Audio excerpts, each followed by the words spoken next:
আমার জন্ম হয় এক হিন্দু পরিবারে। আমার কেন জানি ইসলাম ধর্মের প্রতি অদ্ভুত একটা টান। অনেক ভালো লাগে।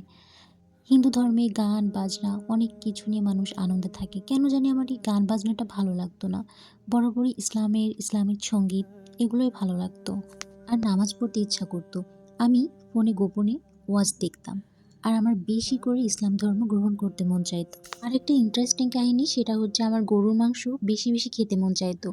যখন কুরবানি হতো আমার অনেক খেতে ইচ্ছা করতো কিন্তু বাসার থেকে তো কোনোভাবেই খাওয়া পসিবল না। আমার যখন খেতে ইচ্ছা করতো আমি আমার বড় বোনের বাসায় চলে যেতাম এবং বাজার থেকে গরুর মাংস কিনে নিয়ে ওকে বলতাম এটা আমাকে রান্না করে দে। তখন আমার বড় বোন আমাকে রান্না করে দিত এবং বলতো, "তুই যে এটা খাবি, বাসার থেকে জানলে তোর কিন্তু খবর আছে।" তখন আমি বলতাম, "তাহলে তুই আমাকে রান্না করে দিলি কেন বলতো?" আমার বড় বোন ইসলামকে সম্মান করতো এবং ইসলাম ধর্ম পছন্দ করতো।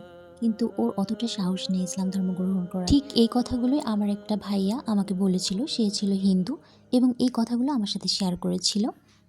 এই ভিডিওতে আমি আমার চরিত্রটা হচ্ছে একজন হিন্দু ভাইয়ার।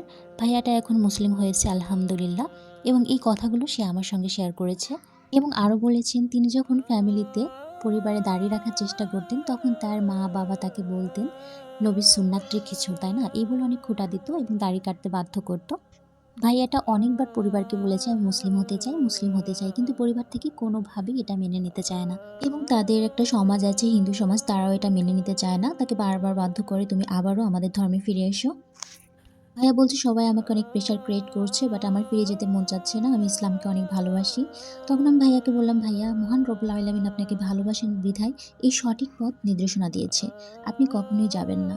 আপনি সঠিকভাবে চলাফেরা করুন, সৎ পথে থাকুন, ইসলামকে মেনে চলুন, মহান আল্লাহ আপনাকে জান্নাত নিশ্চিত দিয়ে দিবেন। হয়তো ভাইয়ার উপর অনেক প্রেশার ক্রিয়েট হতে পারে কিন্তু ভাইয়াই সঠিক কাজ করেছেন।